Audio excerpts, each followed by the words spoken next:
is the 18 WJTS News. I'm Charlotte Olson.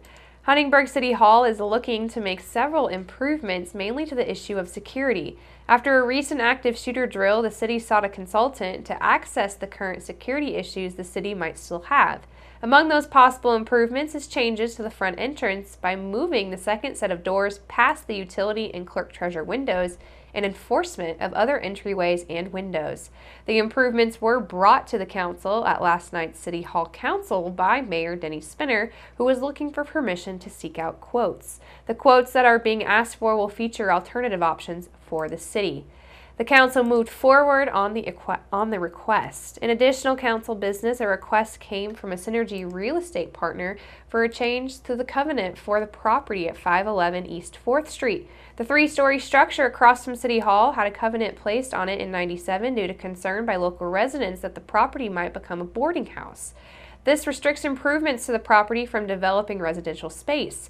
Currently, the owners of the property are looking to develop the building into office space on the first and second floors. However, they desire to turn the third floor into 2 apartments.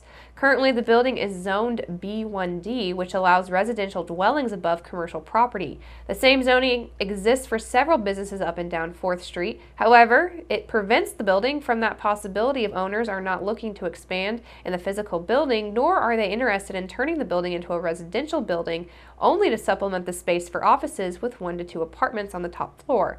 The council elected to table the matter in order to think on the issue, with the discussion continuing at the next City Council meeting. Police have identified the person involved with the Monday morning single vehicle rollover accident that saw the driver airlifted from Memorial. 21-year-old Devin Haas of Jasper was identified on Tuesday as the driver involved in the accident along the Jasper-Du Bois Road early Monday morning.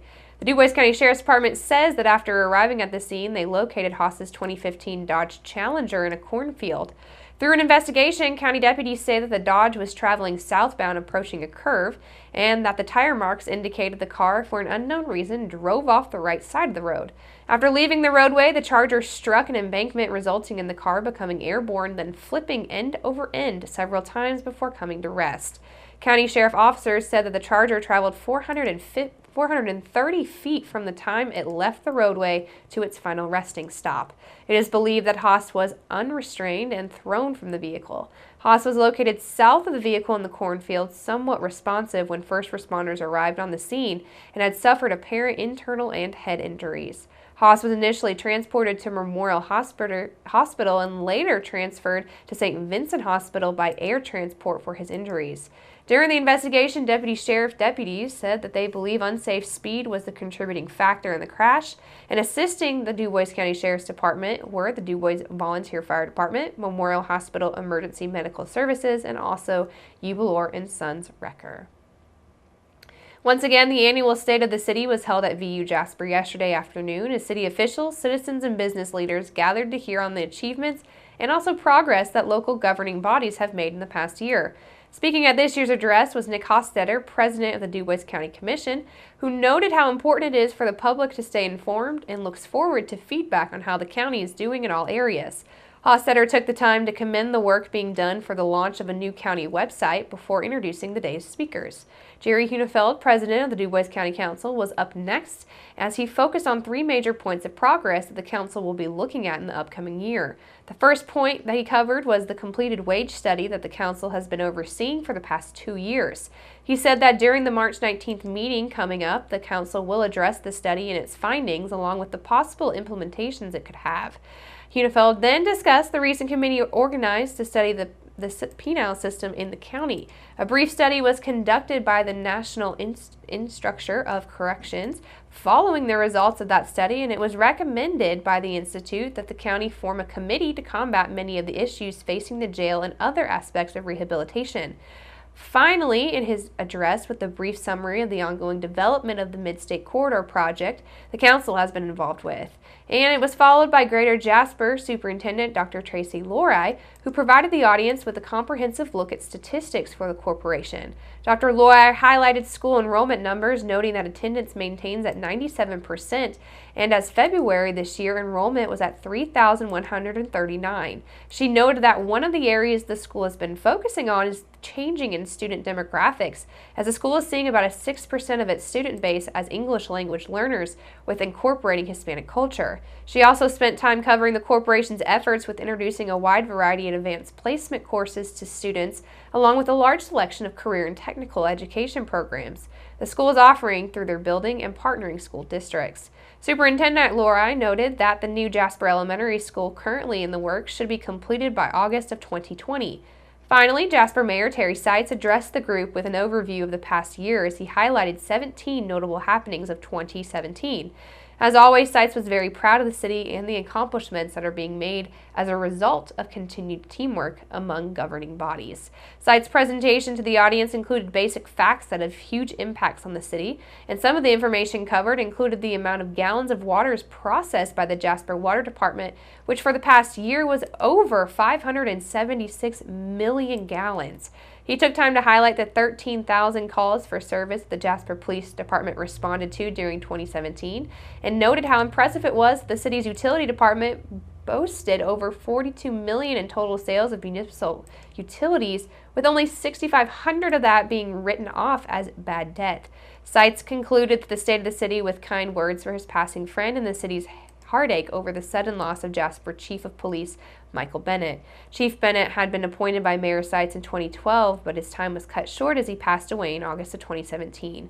Mayor Seitz said that he misses Bennett every day, yet he is very proud of the Jasper Police Department as it has found its way with current Chief Nathan Schmidt and continues to set a steady pace for 2018 and beyond. The Jasper Board of Public Works and Safety on Tuesday appointed Jasper officers Greg Brescher and Martin Loya to the position of detective. Brescher was a dispatcher from March of 2008 to October of 2013 and became a patrolman in October of 2013.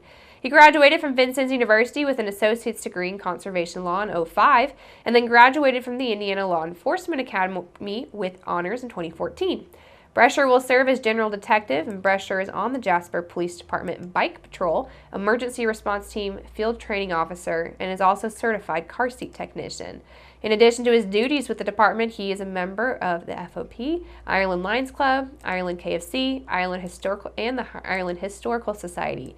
He also owns and operates Critter Getters, a nuisance wildlife removal service. Loya became a Jasper Police Department officer in 2014. Prior to serving with the Jasper Police Department, he was a reserve officer with the Washington Police Department and Petersburg Department. Loya graduated from Southwest Indiana Law Enforcement in 2015 and is a field training officer with our department. In January, Loya was honored by the United States Attorney for Southern Indiana for his work on a credit card fraud case in 2015. Loya will serve as the narcotics detective. A woman who started a drug recovery home for women has been sentenced to 30 years in prison on a drug dealing charge that had languished in court since her 2013 arrest. Livingston was sentenced Monday after pleading guilty to charges that included drug dealing, possession, and having the ingredients to make drugs, the News and Tribune reported. She was also arrested in Paoli for possession of cocaine and over 5 grams of methamphetamine. Livingston was also found with the ingredients to cook meth. More than 50 of Livingston's supporters attended her hearing at Orange County Circuit Court, and they had left disappointed that the judge didn't give more consideration to the work founding the Breakaway program in New Albany. Janice Barnett, the Breakaways program director, said that the judge's ruling shows that the judicial system doesn't understand addiction, stating that she thinks that the things a person does in recovery should carry more weight than what a person has done in their past, adding that she understands laws are there for a reason, but those laws for addiction need to change. Orange County Circuit Court Judge Stephen Owen also ordered for Livingston to be admitted into Indiana's Purposeful Incarceration Program for substance abuse therapy. The program could help Livingston be eligible for early release. After sentencing, Livingston addressed those who still suffer from addiction. And make sure you keep it right here, except next we're going to take a look at your weather summary.